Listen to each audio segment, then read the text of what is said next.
Hey everyone, and welcome to another episode of We Need to Talk. Today, my guest is an actress. She's a mother and a true millennial icon, Miss Kyla Pratt. Kyla, thank you so much for joining me on the show today. For having me. Absolutely. So you clearly have grown up in the spotlight, and you've really been a positive figure, not just for females in the industry, but really for Black culture as a whole.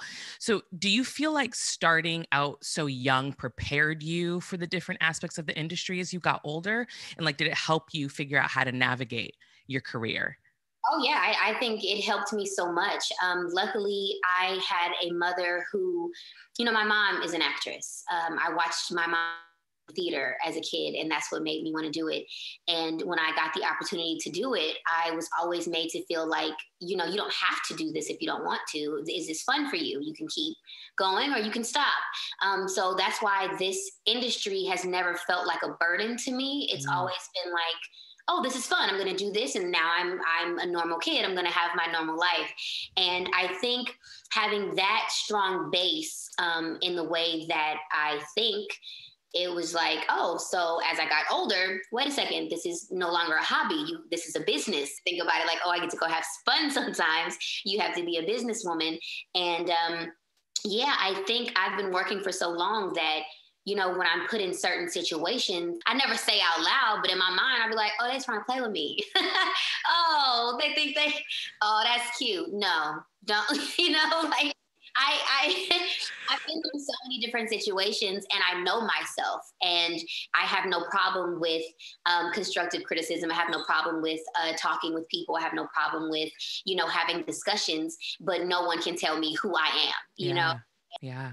You just have to be secure within you in this industry. And of course, I'm a normal human being. I'm a young woman, a young Black woman. So of course, I'm gonna have my days where I'm like, oh wait, hold on, what about this and what about that? And I need to work out. And what did you eat? Like I have days where I'm, because we're not like that's what we do. You can be secure within yourself and then also have days where you're questioning everything. But as long as you don't allow the craziness of this industry to be like, this is what I love to do, but it's not me, So in terms of the industry, like from a Black female perspective, what do you feel are some positive changes that you've seen, in terms of diversity or what, whether it's race related or gender related? And also, where do you think the industry still has lots of room for improvement?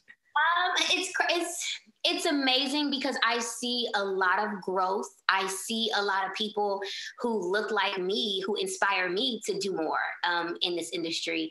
And to know, like, even as a young woman now and being like, okay, look, you're always going to be on some, you always have to wait for these directors. You have to wait for X, Y, and Z to get a job. Why not create your own? And I think or now it feels more realistic.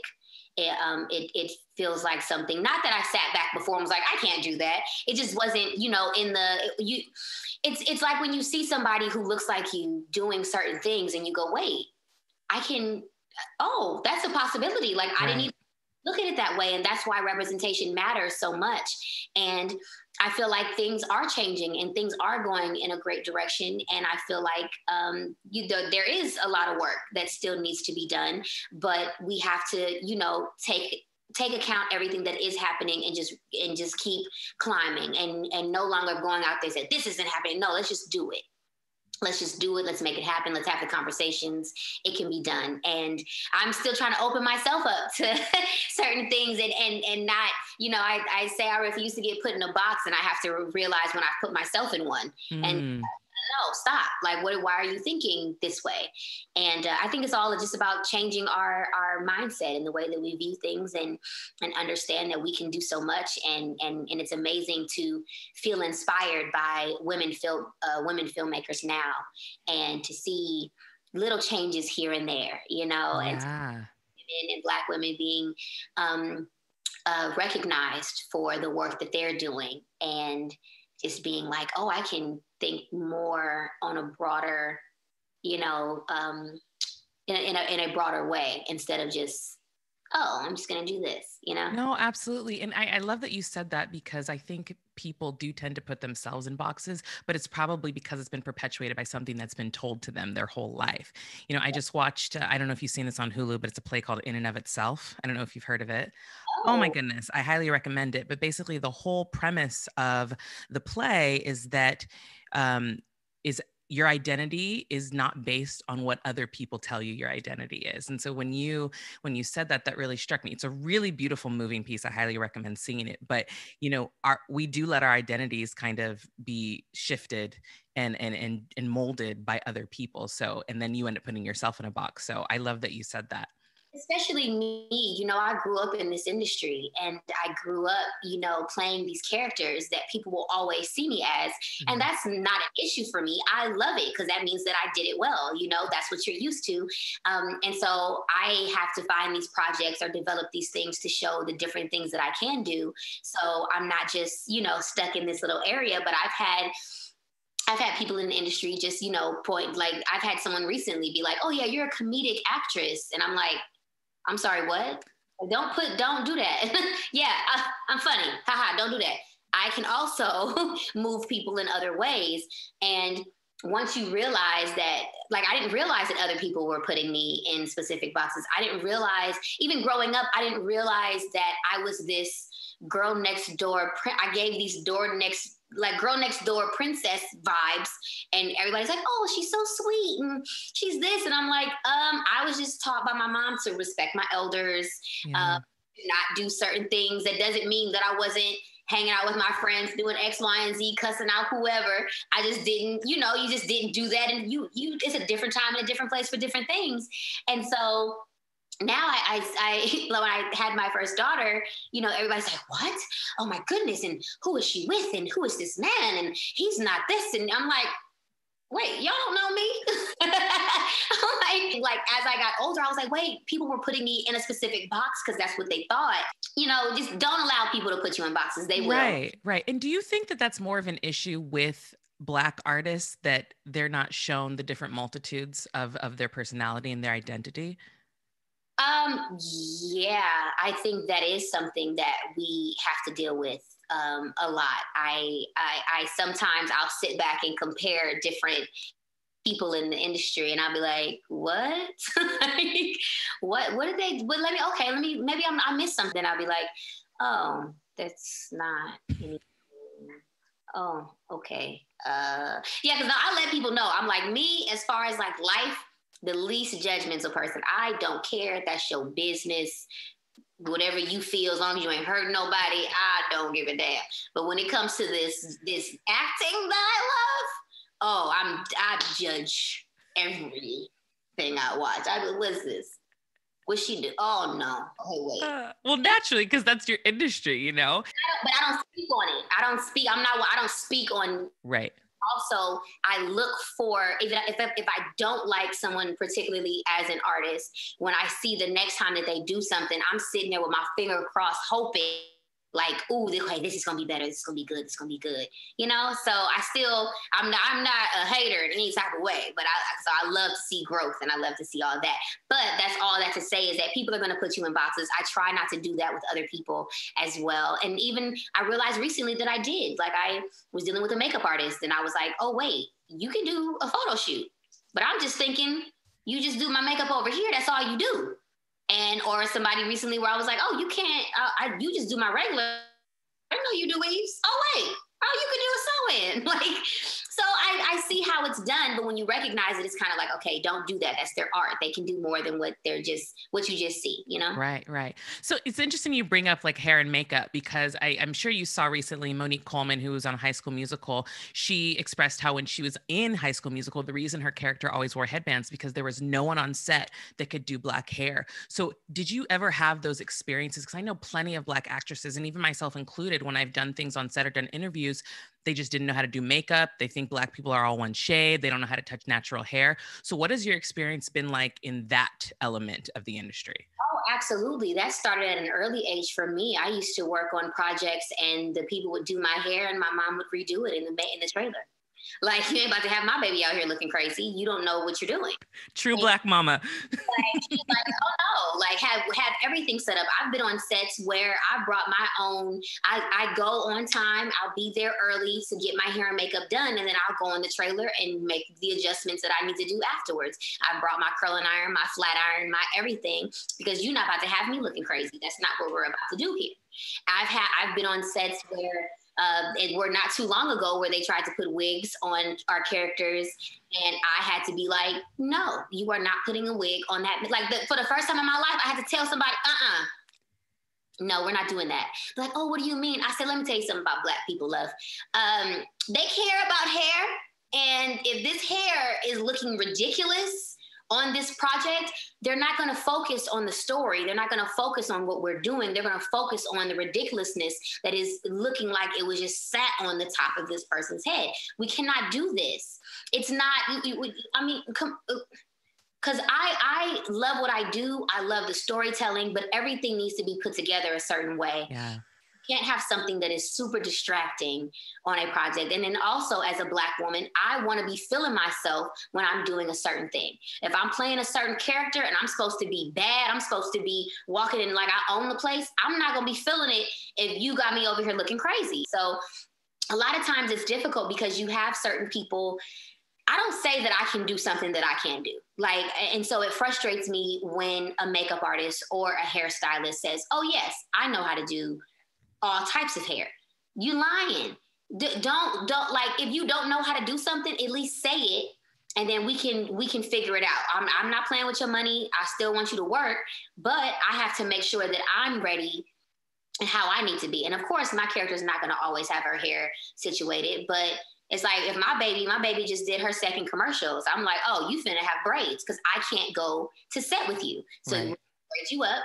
I'm going to make sure that you go like, that is just going to happen that way. You can't wear a natural style if I'm not there to it's right, because they're not going to have anyone on set that is going to be able to do it. I've had times where I've been on set and my hair is breaking off because people aren't focused on, healthy hair. They just want to focus on the style. On one-on-one, I started wearing weaves. I wouldn't wear one to tell you the type of kid I was. I was like, that's for grown-ups. Like, that's for grown people. I'm not doing that. Like, no. And then I got to a point where I had to, because it was damaging my hair. And I'm like, look, I'm not trying to be bald because you want to look good. Yeah. Like, no, figure out how to do this. So I think it's better when artists are open to saying, I don't know how to do that. How do you do that? I've been on a set where the head makeup artist, the second was doing my hair. And she's like, oh, Kyla has, flyaways at the top, but she doesn't want to use this super spray, because I'm like, if you use that, we're not going to be able to do my hair tomorrow. I'm going to have to, it's going to be a whole process. Mm-hmm. I'm like, we need something lighter. She's like, oh, I don't know what we have. This woman told this woman to put water on her fingers. Oh, just to lay it down a little bit. I said, ma'am. You said, no, ma'am. This part up here is me. That's all me, dog. If you put some water on it, this is not going to look like the rest of it. That's not how this works. Oh, it's just going to be a little bit. See, now you're not listening. So now we have a problem because you're not listening, and it's not going to happen. Like, you know what I mean? Like, it's okay to say that you don't know how to do something. That is the best way to learn. Yeah. That is the best way to learn. But if you sitting back like, oh no, I got this, you're not open enough to understand and to learn. So therefore, I don't want to work with you because you think you know everything. And as an actress, like, the last thing you want to be worried about is whether my hair looks all kinds of which ways. You want to be focused on your character. You want to be focused on the performance that you're giving. It's just, that should be the last thing that you should be worrying about. I've had projects where I had to like literally be like, okay, just leave it alone. Focus on your character. Because if you don't focus on your character and you're thinking about your hair, you're not going to be able to give this character as much justice as she deserves. So just it's okay. She's going through it. She could look a little crazy. Like, I have to validate it in my head. Like, it's cool. She don't have to have everything laid to the side. It don't have to be great, and sometimes you don't. Like, it's okay, but that's, oof. Yeah, it's a lot of emotional turmoil for Black women to have to go through. And it's frustrating. And I hope that I think the way to fix it is that we just need to have more representation within those aspects of the industry. We need more people of color that are part of makeup teams. We need more people of color that are doing hair. And we're starting to see it more, but it's not, to our liking, I'm sure, but we're getting there. Getting better, because I see more and more coming in. But then one of the shows I was on, like, we had 4 Black leads, like in the ensemble, and they brought in a Black hairstylist, but she was the 3rd, so she did all the guest cast that was coming on. And I would look at her, and I would look at the guest cast, and I'd walk up to her, and I'd be like, "She curled your hair, didn't she? She did it. It looked cute. This is some bullshit. What has happened? I don't understand. What? Oh, man. I was like, just let it go. Right. So let's talk a little bit about your advocacy. In addition to speaking about issues that affect the Black community, you're also a huge advocate for mental health. So, and I know mental health has been a huge discussion in general lately, which is so great because it's something that we've kind of swept up under the rug as a society. So how have you been using your platform to speak out about both of these issues, and what kind of messages are you wanting your fans to come away with? It's very hard because I went through different, like, people look at people in the industry and they're like, oh, either, if we don't see them going through it, they're good, they're perfect. Me, I'm the type of person, I'm gonna deal with my own, I'm gonna handle my own, and then we'll talk about it, when I get to the point, because sometimes people aren't supportive during different journeys that you're having. We all have things that we're healing from. We all have different things that we've experienced in our lives and different things that we deal with internally. And I think I just love talking about things. I love being a part of the conversation because nobody's perfect. And I love being able to sit here and say, nobody's perfect. Kyla's not perfect. Kyla has not had this perfect cookie cutter life that everybody, I'm not down in it. It's been amazing. Thank you, Lil. I appreciate everything.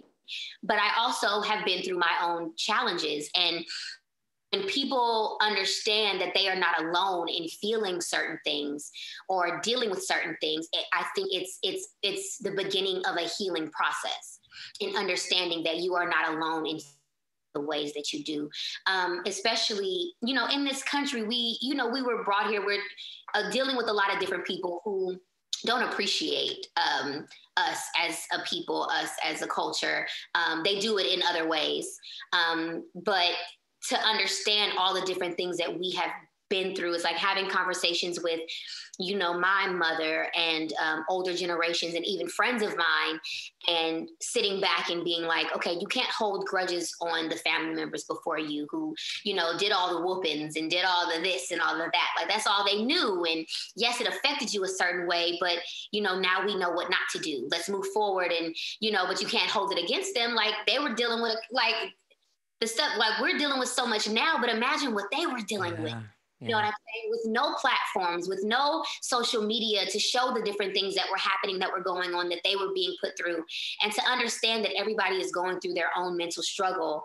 I think people need to, I don't know if you can learn how to be empathetic, but I think that's something that we all need to practice. And I love talking about mental health because people don't understand that we are all dealing with something. And we all need to have these conversations to make it more of a normal thing, so people don't think and getting the help that we need and having the conversations that we need to have, and not being, that the old family back in the day that's like, oh, that's your uncle, he crazy. So you need to talk to somebody. We're not, it's always like back in the day, it was more of like a don't talk about it.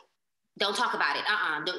And it's like, no, people need outlets. People need someone to sit down and talk to, that's just going to listen, or that's going to be able to explain certain things that have happened in their lives and help them work through it, and know that, that just because this happened, that happened, it doesn't have to define your entire future. And you have to be okay here before you can be okay anywhere else. And even as a mother, like, I sit back and, my kids are my life, but then I sit back and be like, hold on, if mama's not right, yeah, if mama's not right, I'm gonna put something on these kids that they got to heal from. Yeah.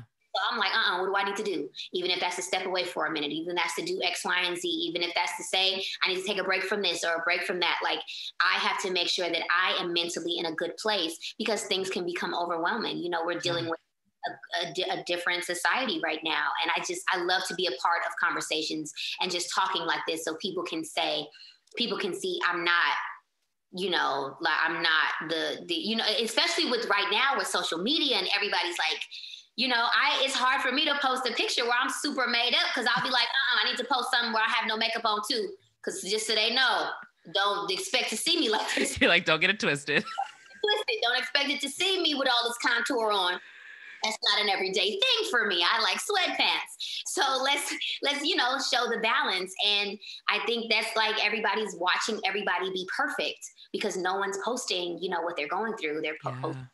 So it's great to conversations like this. And even for, I can keep going on and on. I just want to keep the conversation going, so people can know that you are not alone in certain feelings that you have. Just you can look at it, you can examine it, but just don't dwell on it. Don't sit in it, and have a conversation, because I'm pretty sure someone around you is going through something similar. And if they shut you down and they're not, sit back and be like, oh, they lying.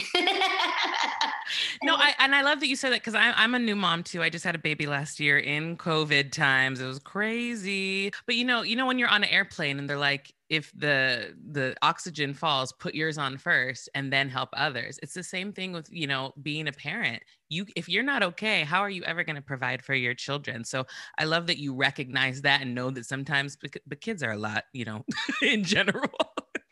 I remember the saying, it says you have to make sure that your cup is full and then give to others what overflows. Yeah. Give what fills that cup. I can't remember the exact way. But yeah, I know what you're talking about.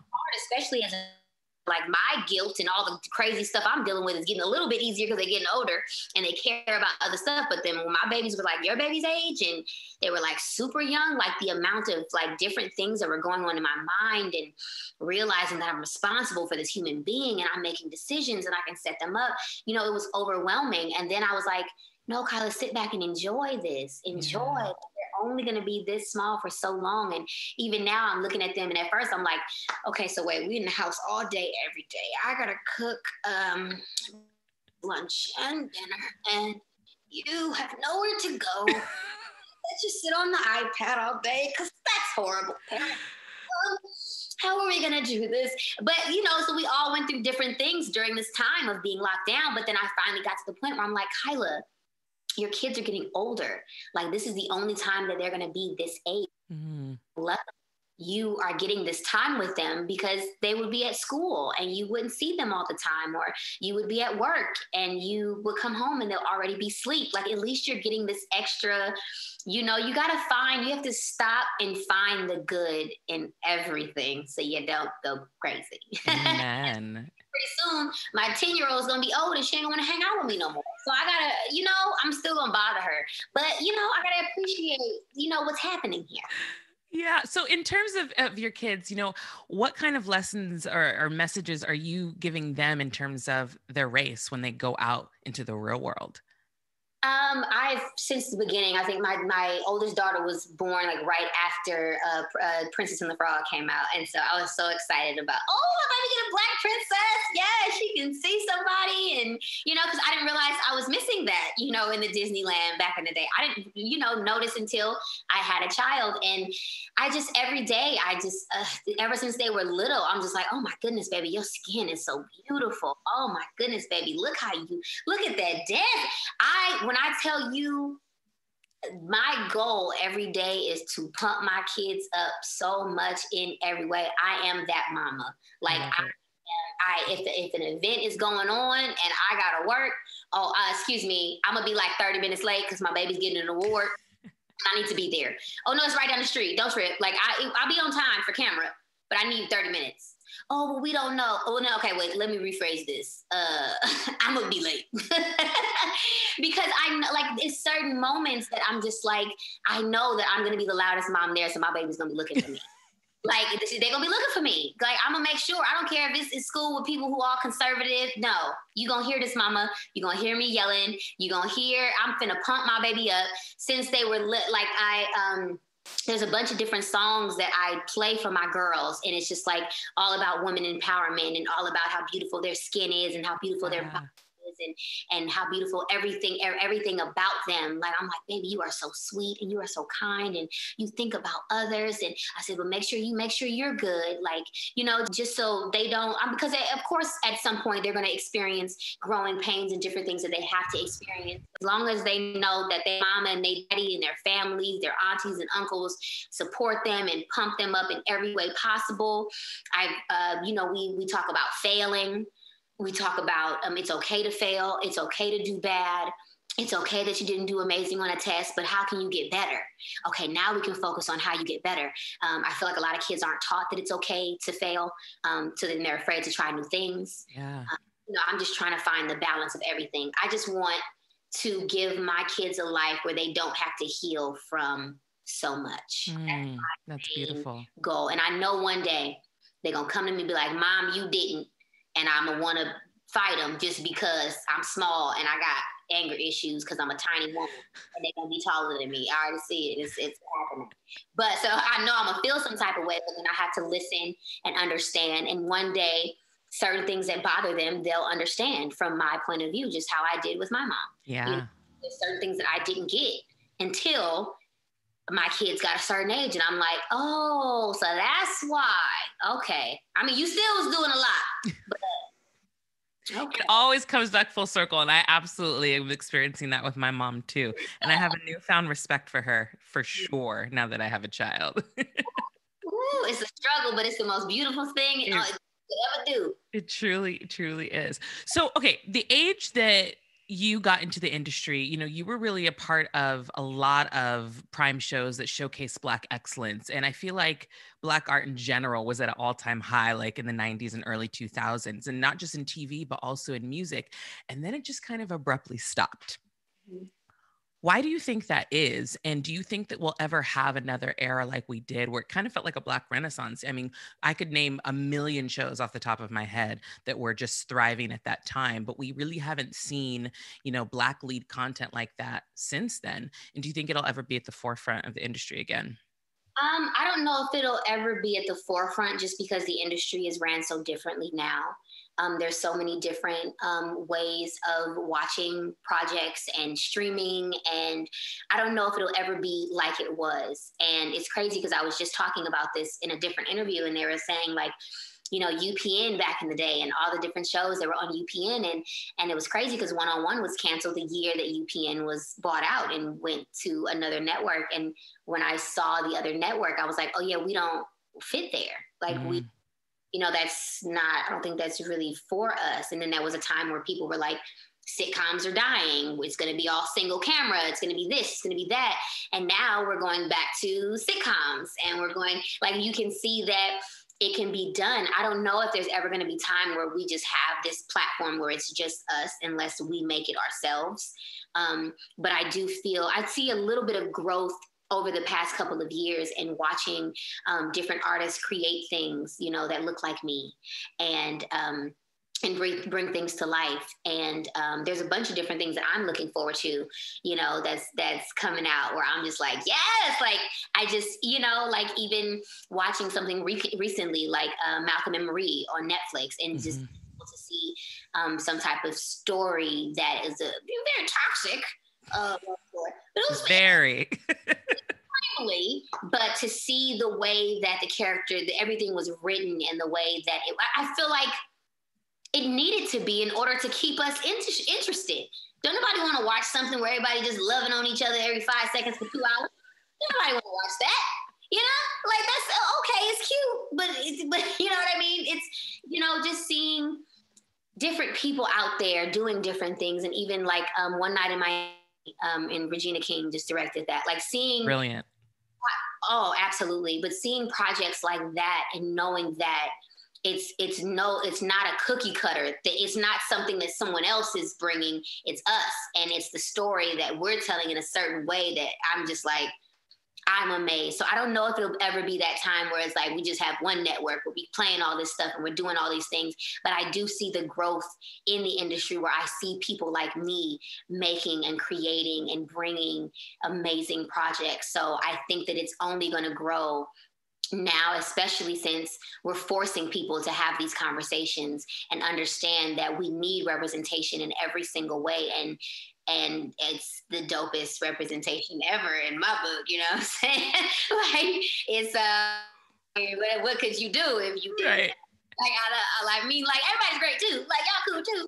Everybody's cool. But you know, it's nothing like seeing someone who looks like you and who in a different type of story, and recognizing that there's different people in the world and recognizing different stories. And that's one thing. It's where it's like, I love when we have a story like Malcolm and Marie, and people, it brings in a conversation, and people are having conversations. And I've read different things. We're like, well, why are people showing that type of love for us? I'm like, because we have different types of love.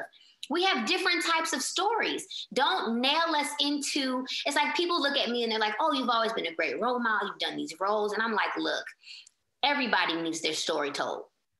I'm not just here to tell you the stories of the people who grew up in a great situation and they're thriving and they're doing this. No, I'm going to play the girl as well that had the drug problems, that did these different things, because those are real life people. Yeah. And then also teaching your children that this is entertainment, you know, and that's something that's stuck in my kid's head. I'm like, no, this is, baby, look, that's the same actress from this movie. They just telling a story. Look at this is funny. So they know, you know, it's not real life, you know, and they see things. And I think that right now, like, the possibilities are endless. And I think that it's moving in a great direction. I would love for it to move a little faster, but it's moving and I see it. And I'm just glad to be able to appreciate these type of things at this time, because I mean, 10 years ago, I probably wouldn't have been able to appreciate particular films that I've watched, you know, now. And I'm just able to see these things and be able to stream it as soon as it comes on, so they get my support, you know, and you know, so we can keep these things happening, because also people can't be out there saying that our stories aren't doing this and our stories aren't doing that. We have to support them when they come out as well. We can't just sit back and complain. When we do have projects come out, they need to be supported. Well, Kyla, watching you transition from a child star to this beautiful Black woman has been nothing short of inspiring. And I really appreciate you taking the time to chat with me today. But before we go, can you tell everybody about the new show that you're on and anything you can give us about the Proud Family reboot? Well, thank you so much. Thank you for having me. Of course. That I'm on is Call Me Kat on Fox. It is with Mayim Bialik, Cheyenne Jackson, Leslie Jordan, Julian Gant, Susie Kurtz. We have a very diverse cast. It literally, I feel like anyone can watch this show and relate in some way. And it comes on Thursday nights on Fox, 9/8 Central, and we are having a ball shooting it. These people, their energy, it's great to work with genuinely good people who love what they do, and you can see they love it as much as you do. And yeah, we're having so much fun. It's also on the Hulu and Fox TV app if you guys want to catch up on it. And then the Proud Family reboot, we announced that early last year, but it's been difficult because that's when the shutdown happened. And so we had to hold off on things. We started recording from home, but then that didn't go so well. So we're re-recording things now. And, you know, it's streaming now. So we can't just put out episode, you know, as it goes along. We have to get the big chunk together. So be patient. It's coming. Okay? Gosh. But it's going to be worth the wait. The Proud Family was always a show for me that I loved filming because I learned so much as a young Black woman filming it. I learned about things that I didn't even know about. And now hearing other people have watched it, and, you know, it started conversations within different communities for people to understand different experiences where we were coming from. And the 2021 Proud Family is no different, just on a different level. Like, literally, we are having conversations that people don't want to have, and we need to. And like I said, having conversations, keeping things open, and allowing ourselves to be able to learn. Like, that's how we grow. And I think everybody's going to be so excited about the Proud Family, Louder and Prouder, premiering on Disney Plus. I don't have a day for you yet, but it will happen this year. It will happen. I cannot wait. I cannot wait. And thank you again so much for chatting with me. It was a pleasure. And to the listeners, make sure you subscribe to We Need to Talk, and we will talk to you again next week. Bye.